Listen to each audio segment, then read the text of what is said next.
Hello po sa inyo lahat, kamusta po kayo?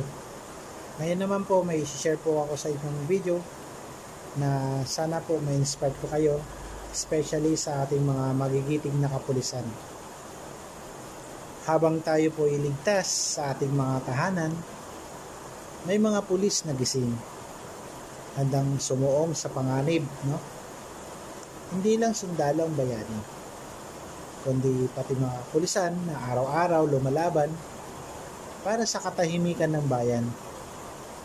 Kung may takot ka sa dilim, tandaan mo may mga pulis na nakatayo sa kanto, nagbabantay para sa lahat.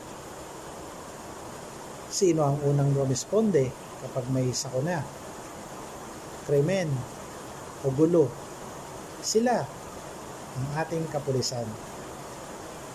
Habang tayo ay tahimik na namumuhay, sila'y nakaharap sa panganib. Habang tayo na may abala sa pangarap, sila'y nagsasakripisyo para manatiling payapa ang ating mga paligid. Marami sa kanila hindi na makauwi sa kanilang pamilya. Marami sa kanila iniwan ang sariling kaligtasan para lang maibigay ang kapanatagan sa atin lahat. Ang pulis, hindi lang tagapagpatupad ng batas. Sila ay anak, magulang, kapatid at kaibigan. Ngunit, piniling maging sandigan ng bayan.